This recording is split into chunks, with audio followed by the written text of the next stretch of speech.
Hai, saya Rafika, dan pada kesempatan kali ini kita akan belajar mengenai bladder cancer atau yang disebut dengan kanker kandung kemih. Ini adalah jenis kanker yang tumbuh dari jaringan di kandung kemih. Ini lebih sering terjadi pada pria dengan usia yang lebih tua, walaupun tidak menutup kemungkinan dapat terjadi pada usia berapapun. Nah, kandung kemih ini terdiri dari bermacam-macam sel ya, dan kesemuanya mungkin dapat menjadi sel kanker.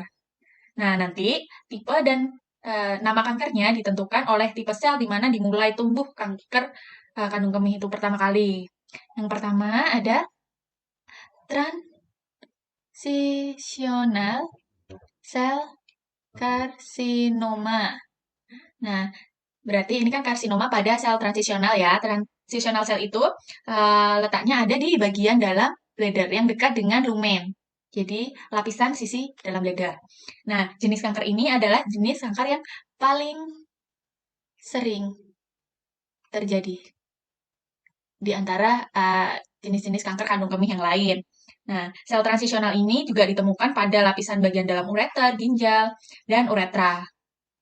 Sehingga tumor juga dapat terbentuk di area-area ini. Nah, sel transisional cancer ini yang pada bladder juga dapat menjadi faktor resiko kanker sel transisional pada ginjal dan ureter begitu ya, karena mempunyai jenis sel yang sama. Kemudian yang kedua adalah karsinoma sel squamosa atau squamous cell carcinoma. Nah, ini adalah kanker sel squamosa di dalam bladder. Sel squamosa itu adalah sel yang tipis, kalau di kulit itu seperti epidermis ya. Jadi di dalam bladder juga ada sel squamosa. Nah, ini akibat dari adanya infeksi bladder atau sistitis yang kronis. Bisa berbulan-bulan atau hitungan tahun. Nah, prevalensinya ini sangat jarang, antara 1-2% kanker ginjal adalah squamous cell carcinoma. Kemudian yang ketiga ada adenokarsinoma. Adenokarsinoma. Nah, kanker ini adalah kanker yang dimulai dari sel-sel yang mensekresi mukus di bladder. Jadi, di bladder itu ada yang mensekresi lendir atau mukus. Nah, itu yang menjadi sel-sel kanker. Jadi, dinamakan adenokarsinoma. Kemudian, penyebabnya apa? Penyebabnya secara pasti belum diketahui, namun ada berbagai macam faktor risiko yang dapat meningkatkan kemungkinan terjadinya kanker kandung kemih, yaitu faktor risiko. Yang pertama, merokok. Memang merokok ini dikaitkan dengan berbagai macam penyakit dan selalu ada di faktor risiko hampir di semua kanker, kanker ginjal, kanker kandung kemih, kanker paru, semua kanker ada faktor risiko merokok. Kemudian yang kedua adalah pekerjaan yang membuat orang terpapar zat kimia tertentu. Maksudnya zat kimia yang karsinogenik. Kemudian yang ketiga adalah pria.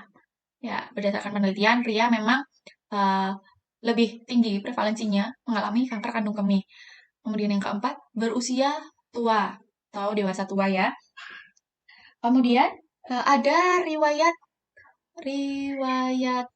keluarga. Nah, riwayat keluarga yang juga mengalami kanker kandung kemih. Selanjutnya ada riwayat sistitis kronis. Nah, ini kaitannya nanti ke squamous cell carcinoma.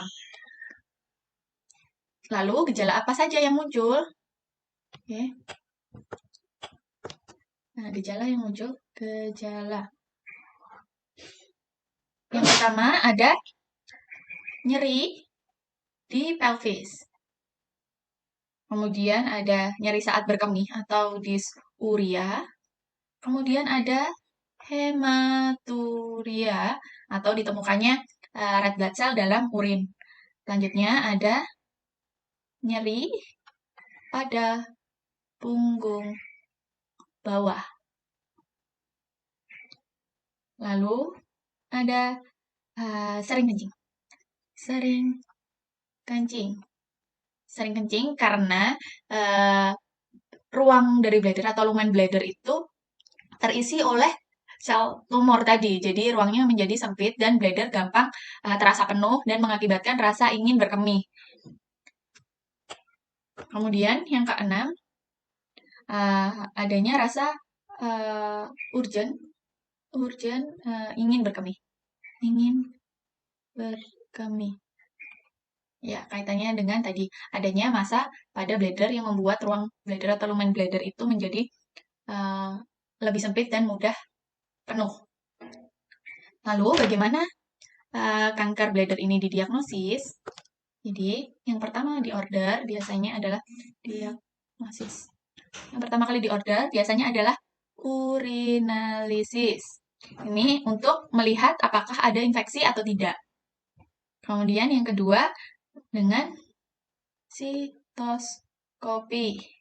Jadi ada alat, itu adalah sistoskop, nanti dimasukkan ke bladder melalui uretra, di ujungnya ada kamera untuk melihat secara langsung kondisi bladder, melihat tumornya, seperti itu ya. Kemudian setelah dilihat, nanti akan dilakukan biopsi, atau nanti diambil sampel sel dalam jumlah yang sedikit untuk selanjutnya diuji di lab. Jadi apakah ini kanker, ganas atau tidak, kemudian jenis kankernya, misalkan nanti ganas apa transitional cell, ataukah nanti karsinoma sel squamosa, atau adenokarsinoma, seperti itu ya. Kemudian yang keempat adalah sitologi urin. Nah, ini juga untuk melihat sel kanker. Yang kelima adalah CT urogram atau retrograde pilogram. Ini menggunakan imaging, jadi diambil gambarnya untuk dilihat nanti. Kemudian bagaimana si kanker bladder ini stagingnya? Nah, sebenarnya banyak cara staging kanker ya, bisa dengan TNM ya kan, seperti kemarin pada kanker ginjal, tapi juga dapat dengan cara lain ya. Jadi staging ini digunakan untuk mengetahui sejauh mana penyebaran kanker dan untuk menentukan treatment ya, staging pada kanker bladder ini dari 0 sampai 4 ya. 0 itu adalah terbatas, batas pada lapisan bladder saja. Oke, kemudian 1 adalah menembus lapisan bladder namun belum sampai otot. Belum mencapai otot. Kemudian 2 berarti dia sampai ke otot. Mencapai otot. Selanjutnya yang ketiga, ini mencapai jaringan sekitar bladder. Jaringan sekitar bladder. Kemudian 4 berarti ini sampai keluar dari bladder dan mencapai area jaringan di dekat dengan bladder sampai keluar bladder. Nah, lalu bagaimana di treatmentnya? Jadi treatment untuk kanker ginjal, treatment ada pembedahan atau surgery. Ini namanya sistektomi. Nah, ini dapat diambil kankernya saja atau keseluruhan bladdernya. Kalau diambil keseluruhan bladder, berarti nanti akan dibuatkan bladder buatan dari usus halus. Kemudian pengeluarannya melalui stoma. Jadi tidak lagi ke bawah melalui uretra. Jadi post surgery-nya nanti akan ada stoma yang ada di perut untuk pengeluaran urin. Lalu untuk yang diambil kankernya saja karena belum menyebar ke sisi luar, kemudian belum menyebar ke otot, masih pada stage yang rendah dengan prosedur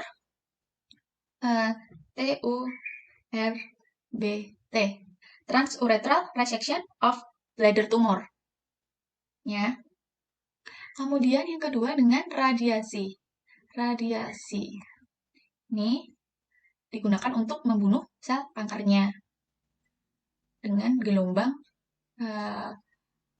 yang diciptakan oleh misalnya sinar X.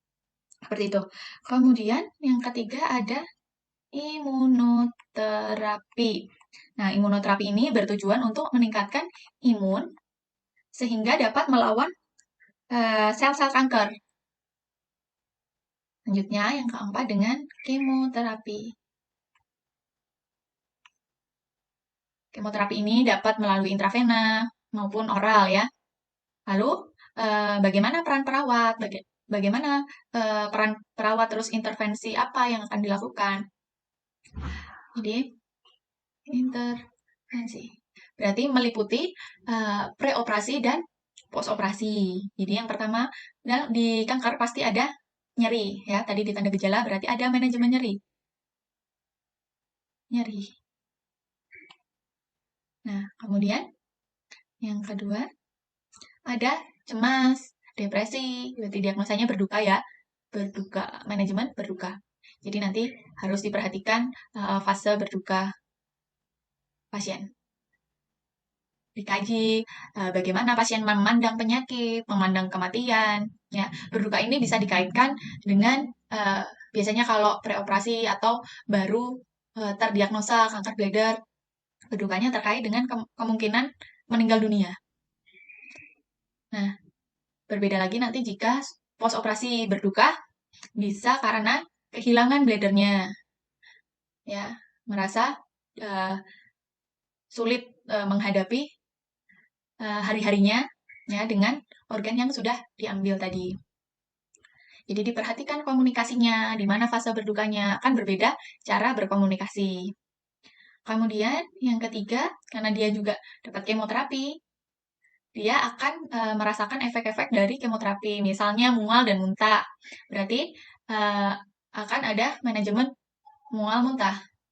Manajemen mual muntah. Nah, dengan adanya mual muntah yang terus-menerus, mungkin juga akan ada ketidakseimbangan nutrisi. Nah, ketidakseimbangan nutrisi ini bisa karena yaitu mual muntah akibat kemoterapi atau karena nyeri yang tidak terkontrol. Jadi harus ada manajemen nutrisi. Manajemen nutrisi. Kemudian akan ada gangguan pengeluaran urin karena misalnya yang pos pembedahan, posistektomi. Jadi harus dipantau urinnya, warnanya, jumlahnya. Karena post surgery itu pasti ada pembengkakan ya. Nah, pembengkakan mungkin akan menghalangi urin untuk keluar. Sama dengan obstruksi. Jadi bisa jadi komplikasi reflux, kemudian menjadi hidronefrosis. Jadi harus dilihat pengeluaran urinnya. Kemudian karena di kulitnya ada stoma untuk pengeluaran urin, berarti harus dilakukan perawatan. Perawatan stoma. Stoma harusnya warnanya pink, tidak anemis, seperti itu ya. Terus tidak bocor, tidak rembes. Kemudian selanjutnya ada kulit kering karena radiasi, karena kemoterapi. Nah, berarti harus dilakukan perawatan kulit.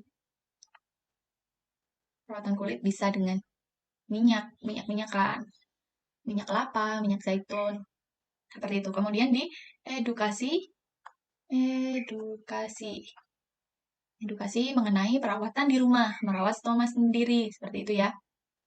Kemudian diedukasi untuk rutin melakukan pemeriksaan bagi keluarganya, karena dapat juga diturunkan, karena tadi faktor resiko ada riwayat keluarga yang punya kanker kandung kemih juga.